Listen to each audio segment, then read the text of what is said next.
आज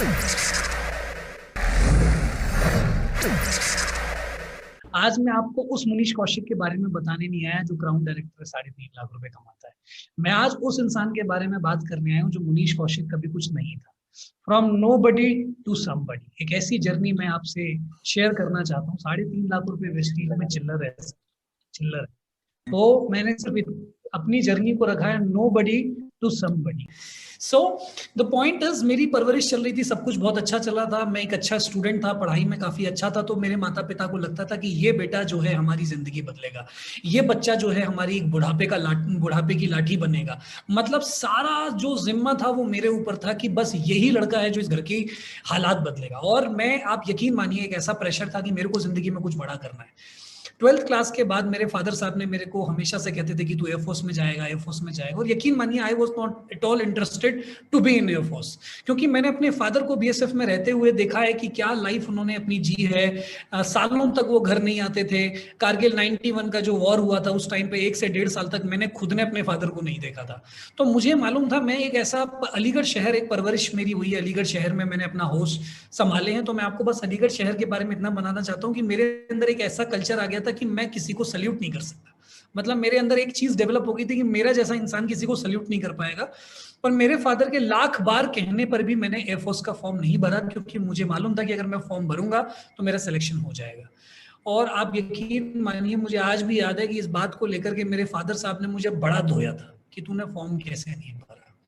तो मैंने अपने पापा को बोला कि पापा, मैं फौजी बनना नहीं चाहता हूँ, मैं इंजीनियरिंग करना चाहता हूँ, मैं इंजीनियर बनना चाहता हूँ। और इंजीनियरिंग मैं इसलिए नहीं करना चाहता था कि मेरे को कोई इंजीनियरिंग का पैशन था या मुझे मशीनों से प्यार था। ऐसा सर बिल्कुल भी नहीं था। मैं आपको सच बताऊं, मैं इंजीनियर इसलिए बनना चाहता था क्योंकि मैंने अपने घर में एग्जाम्पल्स देखे थे कि फलाने रिश्तेदार को देखो, उसका बेटा इंजीनियर, उसका पैकेज 5 लाख का है। फलाने को देखो, उसका पैकेज 7 लाख का है। तुम्हें भी अपने जीवन में कुछ इतनी कामयाबी हासिल करनी है कि तुम्हारा पैकेज इनसे ज्यादा ना सही, कम से कम इतना पैकेज तो तुम्हारा मांगता है हम लोगों को, इतना तो हमें चाहिए ही चाहिए। तो मेरे दिमाग में, मेरे सबकॉन्शियस माइंड में ये फीड हो गया कि यार, मैं अगर कामयाब हो सकता हूं, मैं अगर आगे बढ़ सकता हूं, मैं अपने जीवन में कोई तरक्की हासिल कर सकता हूं, या मैं अपनी लाइफस्टाइल को एक बहुत अच्छे ढंग से अगर जी सकता हूं, तो सिर्फ उसका एकमात्र रास्ता है कि मैं भी इंजीनियरिंग करूं। और ये सोच करके मैंने अपने फादर साहब को बोल दिया कि मैं इंजीनियरिंग करना चाहता हूं। मेरे पापा ने भी कहा चलो ठीक है, अगर बच्चा जिद कर रहा है तो चलो इंजीनियरिंग करा देते हैं। तो मैं आपको बता देना चाहता हूं, मैंने एग्जाम निकाला, एक ठीक ठाक कॉलेज में मेरा एडमिशन होने वाला था, और पहली बार अपनी लाइफ में मैंने अपने फादर को किसी से पैसे मांगते हुए देखा। पहली बार लाइफ में सर, कि भाई साहब वो बच्चे का एडमिशन कराना है, कुछ पैसे मिल जाएंगे क्या, मैं आपको कुछ महीने में रिटर्न कर दूं। और आप यकीन मानिए, मतलब इतना बुरा लगा मेरे को, लाइफ में पहली बार मुझे इतना बड़ा गिल्ट महसूस हुआ कि शायद ये वो कारण था जिसकी वजह से मेरे फादर चाहते थे कि मैं एयरफोर्स ज्वाइन करूं। मुझे अगर ऐसा पता होता कि पैसे की तंगी है, तो शायद मैं कभी ये उनसे कहता भी नहीं कि मेरे को एयरफोर्स में नहीं जाना है और मेरे को इंजीनियरिंग करनी है। जैसे तैसे मेरे पापा ने मेरा एडमिशन कराया, मेरा एडमिशन हुआ। लेकिन एक चीज जो उस दिन मैंने अपने दिमाग में डाल ली कि कुछ भी हो जाए, अब मैं अपने बाप के ऊपर बोझ नहीं बनूंगा। कुछ भी हो जाए, I will be independent at any cost, any cost. कुछ भी हो जाए, मैं घर से पैसे नहीं लूंगा। ये बात मैंने उस दिन अपने दिमाग में डाली, और सर मैंने ट्यूशन लेना शुरू कर दिया। B Tech first year, second year, third year मैंने दबा के ट्यूशन पढ़ाया। ऐसा ट्यूशन पढ़ाया कि I was earning a very good amount of money. अच्छा ट्यूशन में पढ़ाता था। मेरे दोस्त कॉलेज खत्म होने के बाद गर्लफ्रेंड्स घुमाते थे, मूवीज देखने जाते थे। हमेशा मेरे को भी बोला करते थे चल यार दोस्त साथ में चलते हैं। मैंने कहा नहीं नहीं भाई, तुम लोग जाओ, मेरा काम कुछ और है। आप यकीन मानिए, मेरे बीटेक के दौरान मेरे फादर ने कभी पैसे की कमी नहीं होने दी, लेकिन मेरा ये था कि मेरे को इंडिपेंडेंट होना है, मतलब होना है। मतलब मेरी वजह से मेरे फादर को किसी से पैसे उधार लेने पड़े हैं। तो ये चीज जो है, ये मेरे को इतनी हिट कर गई कि मैं अब कुछ नहीं है, मैंने अपना पैसा खुद से कमाना है, मैंने अपना खर्चा खुद से निकालना है। जब मैं थर्ड ईयर में आया, मेरे भाई ने फर्स्ट ईयर में एडमिशन लिया बीटेक में, मेरे पापा का लोड और बढ़ गया। तो मैं आपको बता देना चाहता हूँ, जब मैं सेकंड ईयर में, थर्ड ईयर में आया, एंट्री ली मैंने, तो मैं अपना और अपने भाई का खर्चा खुद उठाता था। मेरे पापा हर महीने पैसे डालते थे। लेकिन आज दिन तक sir, I am very proud to say that, आज दिन तक मैंने अपने फादर को कॉल करके कभी ये नहीं कहा कि मेरे को पैसा इतना मेरे अकाउंट में डाल दो। कभी नहीं कहा। उन्होंने जितना डाल दिया मैंने ले लिया। मैंने कभी ये भी नहीं बोला कि ये कम है, और कभी ये भी नहीं बोला कि ये ज्यादा है। So life is going very smooth, सब कुछ अच्छा चल रहा था। बस मैं ये था कि मैं दिन के 4 घंटा ट्यूशन पढ़ाता था, 9 to 5 कॉलेज करता था, 6 से 10 ट्यूशन पढ़ाता था, थक कर वापस आता था, खाना खा करके सो जाता था, सुबह 9 बजे वापस कॉलेज चला जाता। Life going very smooth. मेरे को किसी से पैसे लेने की जरूरत नहीं पड़ती थी, मेरे पास इतना पैसा रहता था कि मैं अपने दोस्तों को भी उधार दे दिया करता था। फिर क्या हुआ, फाइनल ईयर में जब मैं आया, आई वॉज ऑलरेडी प्लेस्ड, एक ठीक ठाक जॉब मेरे को मिल गया। मेरे को लगा बस लाइफ सेट हो गई, अब जिंदगी में कुछ नहीं चाहिए, नौकरी भी मिल गई, नौकरी चाहिए थी ये भी मिल गई, बस अब लाइफ सेट हो जाएगी। और यकीन मानो नौकरी कितने की मिली आप जानोगे तो होश उड़ जाएंगे आपके कि सेट, मैं अपनी लाइफ को कितनी नौकरी में सेट समझ रहा था। 18,000 की सैलरी सर, और कट पिट के मेरे को मिलने वाले थे 14-15 हजार रुपए, और मैं सोच रहा था कि मेरी लाइफ सेट हो गई। सो फाइनल ईयर में मेरा एक फ्रेंड मेरे पास आया और वो बोलता है कि यार जितनी मेहनत मुनीश तू ट्यूशन पढ़ाने में करता है, उससे आधी मेहनत में तू इससे बड़ी इनकम जनरेट कर सकता है। तो आप यकीन मानो, मैं तो ऐसे मौकों की तलाश में रहता था कि मुझे तो कुछ भी मिल जाए, मुझे तो कुछ भी मिल जाए। कमाने के लिए तो मैं किसी भी हद तक जा सकता हूं अगर वो रास्ता लीगल है तो, किसी भी हद तक। मेहनत करने में मैं कभी कमी नहीं करता था सर, मैं आपको बता रहा हूं, मेहनत करने में मेरा कोई तोड़ नहीं है। आप मेरे को रात के 1 बजे भी अगर उठाकर बोलोगे ना कि मुनीश सर प्लान करना है, मुनीश कौशिक इतने करंट में मीटिंग देगा कि अगर गेस्ट देखेगा ना 440 वोल्ट का झटका लगेगा उसको। मेहनत करने में कोई तोड़ नहीं, ये मेरे को पता था कि मैं, वो बोलेगा लेकिन तुझे ट्यूशन छोड़ने पड़ेंगे। मैं कहा बेटा तू मुझे नहीं जानता है, मैं ट्यूशन के बाद भी 4 घंटे काम कर सकता हूँ बिना खाना खाए, टेंशन मत लेना। अगर आप मेरे पुराने फोटोज उठा करके देखो, मुनीश कौशिक ये हुआ करता था कि शर्ट अगर पहन लेता था तो ऐसा लगता था हैंगर पे लटका दी गई है। मेरे साइज की शर्ट भी मार्केट में अवेलेबल नहीं थी, इतना मोटा नहीं, इतना पतला हुआ करता था। मेहनत कर करके सर, खाना की टेंशन नहीं, पीन, बस एक ही खून, एक ही दिमाग पे चीज सवार थी कि यार मेरे को पैसा कमाना है, बस एक चीज सर पे सवार थी। वो मुझे डायरेक्ट सेलिंग की एक मीटिंग में लेकर गया। आप सब शायद कुछ लोग उस ऑर्गेनाइजेशन से वाकिफ होंगे। उस ऑर्गेनाइजेशन में गया, 500-700 लोगों की भीड़ थी उस मीटिंग में। मैं गया, बहुत पीछे बैठा हुआ था, बहुत घमंडी था। यूपी के लोगों में कुछ हो या ना हो, लेकिन घमंड थोक के भाव होता है, बहुत थोक के भाव में घमंड पे ऐसे करके बैठा हुआ था कि मुझे कोई क्या समझा देगा, अरे इन सब से तो बहुत ज्यादा अच्छा हूं मैं, ये क्या है मेरे सामने। सब कुछ मीटिंग चल रही थी और मैंने बिल्कुल भी वो मीटिंग ध्यान से नहीं सुनी सर, इतना ज्यादा ईगोस्टिक में था।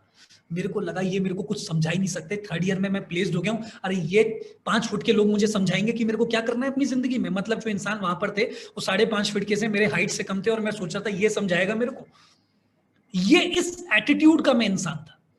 और मैं वहां पर गया, सब कुछ हुआ। लेकिन अब देखिए मीटिंग में टर्निंग पॉइंट क्या हुआ, एक लड़का मेरे बराबर से उठकर गया और वो बोला सर मेरे पिछले महीने की इनकम 10,000 है और मैंने अपनी मेहनत की इनकम से ये 10,000 रुपए का मोबाइल खरीदा। भाई साहब बस होश ही उड़ गए मेरे के, 10,000 रुपए कमा लिए, इसने फोन खरीद लिया। मैं आज तक रिचार्ज कराने के लिए भी अपने पिताजी के पैसे का वेट करता हूँ, शर्म आनी चाहिए मेरे को। दूसरा आकर के बोला भाई साहब मैंने बाइक खरीदी अपने पैसे से। लो ये बाइक खरीद लिया, मैं आज तक साइकिल नहीं खरीद पाया, ये बाइक खरीद लिया। मेरे से उम्र में छोटा, मेरे से स्किल्स में बेकार, पर्सनालिटी में बेकार, ये बाइक खरीद लिया। और मैं घमंड के अंदर बैठा हूं कि ये लोग मेरे से आगे कुछ भी नहीं है। और एक इंसान आकर के बोला सर मैं पिछले 6 महीने से इस ऑर्गेनाइजेशन के अंदर हूं और पिछले 6 महीने की इनकम से मैंने अभी लास्ट मंथ मैंने लैपटॉप खरीदा है। बस सर ये था वो मेरी दुखती रग जिस पर उसने हाथ रख दिया, ये था वो घाव जिस पर उसने उंगली डाल दी। इसने लैपटॉप खरीदा। मैं आपको बताता हूँ लैपटॉप क्यों मेरे को हर्ट किया। जब 3rd ईयर में था मेरे सारे दोस्तों के पास लैपटॉप था। अब यार बच्चा ही था, कमाता बेशक था लेकिन था तो बच्चा ही, 3rd ईयर का बच्चा ही होता है। तो मेरा भी मन हुआ कि मैं भी लैपटॉप ले लेता हूँ। मैकेनिकल ब्रांच से मैं बीटेक कर रहा था, बहुत ज्यादा जरूरत नहीं होती है लैपटॉप की। और यकीन मानिए आज दिन तक मुझे रिग्रेट है कि वो लैपटॉप के लिए मैंने अपने फादर साहब से कहा। तो मेरे घर में रेनोवेशन का काम चल रहा था और मेरे पापा ने बोला कि अगर तुझे लैपटॉप चाहिए तो हम एक काम कराते हैं, ये पत्थर वाला काम हम रोक देते हैं, तेरे को लैपटॉप दिलवा देते हैं। सोच के देखिए, एक फौजी आदमी जिंदगी में सिर्फ 2 ही काम कर पाता है, अपने बच्चों को एक अच्छी एजुकेशन दिला पाता है और अपने ऊपर एक छत बना पाता है, एक घर बना पाता है। और उस इंसान के सपने को कुचल कर मैंने लैपटॉप ले लिया।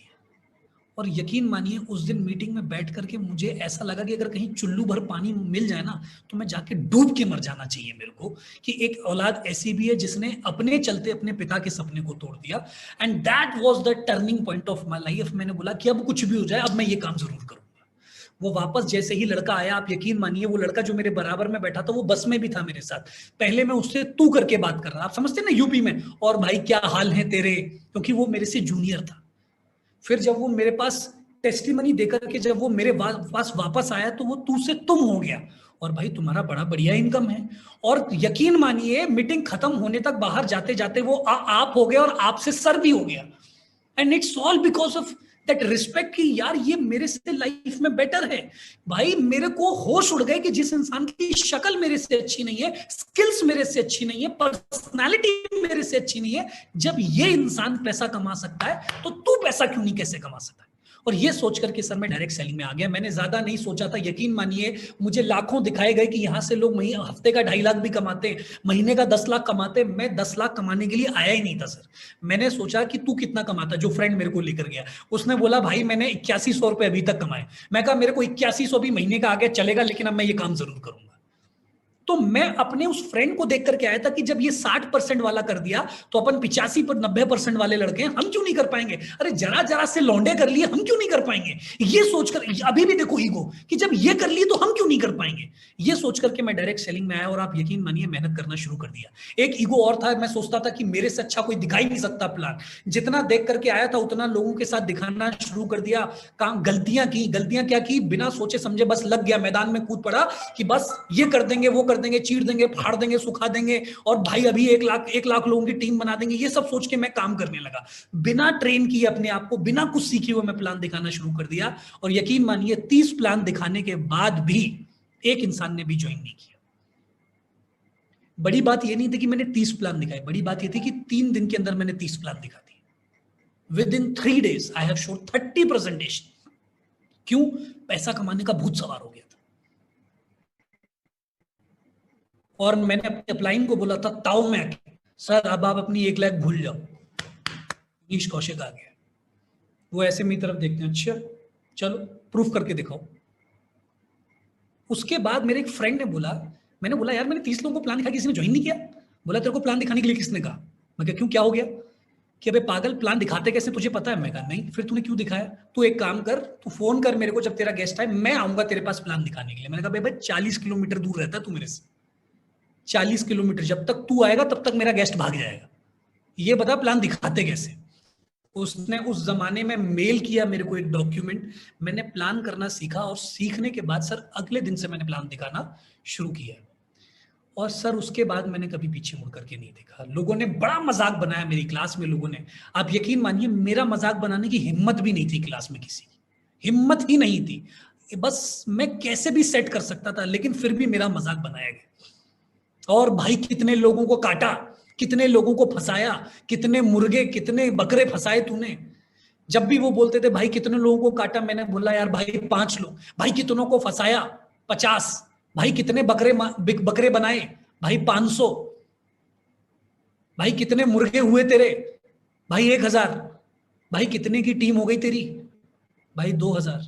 भाई ग्रुप साइज कितने का हो गया, भाई 3500। अब आप देखिए सर, वो मजाक बनाते गए, मैं करता गया, मेरा मजाक बनता गया, मैं करता गया करता गया करता गया, और एक दिन मैंने उनके शब्दों को बदलने पर मजबूर कर दिया कि बेटा तेरे शब्दकोश को मैं सुधार के रख दूंगा। शुरू हुआ था फंसाने से, मुर्गे से, बकरे से, अंत हुआ ग्रुप साइज से। अगर मैं उनकी बातों में आकर के छोड़ देता तो वो मेरा मजाक जिंदगी भर बनाते रहते। लेकिन आज अगर मैं चाहूं, मैं जिंदगी भर उनका मजाक बना सकता हूं। तो सर अंत में जीत उसकी होती है जो लगा रहता है। मैं आगे आपको बात बताता हूँ। मैं पास आउट हुआ, पास आउट होने के बाद 2 साल बाद मैंने अपने एक फ्रेंड को फोन किया। मेरे फादर साहब हमेशा मेरा मजाक बनाते थे। मैं आपको रिजेक्शन वाली लाइफ बता रहा हूँ कि मेरे को रिजेक्शन सिर्फ दोस्तों से नहीं है, मेरे माता पिता, मैं टाई लगा करके जाता था, मेरे पापा बोलते थे कि बेटा कहाँ ये पूंछ लगा के घूम रहा है। टाई को बोलते थे पूंछ लगाकर घूमता रहे बेटा, हमने बहुत देखी है, ऐसा कुछ नहीं होता, कुछ भी नहीं आता, ये बाल धूप में नहीं उड़े, बहुत कुछ देखा है इस जीवन में, कुछ नहीं होता है। और आप यकीन मानिए मैं उनको बोलता था बस पापा 1 साल और। अबे तेरा 1 साल आएगा कब, 3 साल से सुन रहा हूं 1 साल 1 साल 1 साल, कब आएगा तेरा 1 साल। क्योंकि मेरी अपलाइन हमेशा मुझे कहती थी कि मुनीश जी सब्र करो, सब्र का फल मीठा हुआ है, एक दिन आपका दिन आएगा। मैंने स्ट्रगल देखे, मेरा काम ऊपर गया नीचे गया, ऊपर गया नीचे आया, खत्म हुआ, फिर मैंने ऊपर किया। इस दौरान में कई बार मैंने अपने पापा को बोला इस दिसंबर को मैं आपको 50,000 दूंगा, इस दिसंबर को मैं 50,000 दूंगा। ऐसे कहते कैसे 3 साल निकल गए। और पापा हमेशा कहते थे तेरा 1 साल आएगा कब? मैं तो अपने अकाउंट में 50,000 देखने के लिए तरस गया हूं, कब आएगा 50,000 मेरा? आप सोचते हैं, मतलब इंतहा हो गई ये तो मजाक बनाने की। और रिश्तेदारों के सामने और मजाक बनाते थे, भाई साहब आपसे अब पढ़ने में लिखने में अच्छा है लेकिन पता नहीं किन कामों में पड़ गया है, 50,000 देने का वादा किया, आज तक 50 रुपए नहीं दे पाया है। तो एक बार की बात है, मैंने अपने पापा को फोन किया, पापा एक काम करो, आप ये गाड़ी ले रहा हूं तो गाड़ी के शोरूम पे आ जाओ। अच्छा क्या जरूरत है गाड़ी लेने की, घर में खड़ी तो है अपाचे। मिडिल क्लास फैमिली में सर गाड़ी का मतलब होता है 2 व्हीलर। हमारे लिए तो गाड़ी वही थी अपाचे, हमारी राम प्यारी हमारी, राइट। तो पापा बोले कि क्या जरूरत है गाड़ी लेने की, खड़ी तो है अपाचे। मैंने बोला नहीं आप एक काम करो आ जाओ, जरूरत है गाड़ी लेने। तो मैंने उन्हें हुंडई के शोरूम में बुलाया और मम्मी के साथ जब वो आए तो उनको लगा, मम्मी से कहते हैं अरे गाड़ी ले रहा है, मेरे पास 1 रुपया भी नहीं किसी को देने के लिए, मैं 1 रुपया भी नहीं दूंगा। अब यहाँ मेरे से बोले कि पैसे दे तो मैं नहीं दूंगा। तो मम्मी बोलती है रुक जाओ देखने दो, एक बार देखते हैं क्या कर क्या रहा। तो मैं पेमेंट सब कर चुका था, उनको गाड़ी में लेकर के गया, देखने लगे ये क्या है ये क्या है ये क्या है। मैंने बताया ये आर्म रेस्ट है, ये वो है ये वो है। लास्ट में बोलते हैं यार कुछ भी सही, तूने बात बना दी मार्केट में हमारी, कुछ भी सही सही छाप लेता है। सर मैं आपको एक बात बता रहा हूँ, मिडिल क्लास फैमिली में गाड़ी एक सपना होता है, एक सपना होता है। मेरे खानदान में किसी के पास गाड़ी नहीं थी, यहाँ तक कि मुझे गाड़ी का दरवाजा कितनी तेजी से बंद करना होता है इतनी भी तमीज नहीं थी, यहाँ तक कि मुझे गाड़ी चलानी भी नहीं आती थी। मैंने अपने फ्रेंड को फोन किया जो मेरा सबसे ज्यादा मजाक बनाया करता था, क्योंकि मेरा बेस्ट फ्रेंड था। मैंने कहा शुभम क्या कर रहा है? भाई फ्लैट पे पड़ा हूं बता। मैं कहा एक काम कर, ये कैपिटल हुंडई एक शोरूम है उस पे आ जा। क्या काम है? मैंने कहा यार वो गाड़ी खरीदी है और मेरे को चलानी नहीं आती, तो घर तक छोड़ करके आ जा।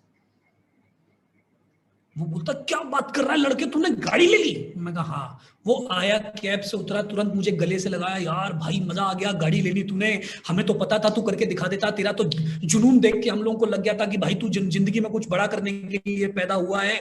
तू तो यार एग्जाम भी ढंग से नहीं तैयार करता था और भाई तूने क्या लड़के करके दिखा दिया। भाई अब मैं एक बात की गारंटी देता हूं, मैं जिंदगी में सारे लड़कों को एक बात जरूर कहूंगा कि बीटेक करो या ना करो, लेकिन अगर बीटेक कर रहे हो बीटेक के साथ नेटवर्क मार्केटिंग जरूर करो।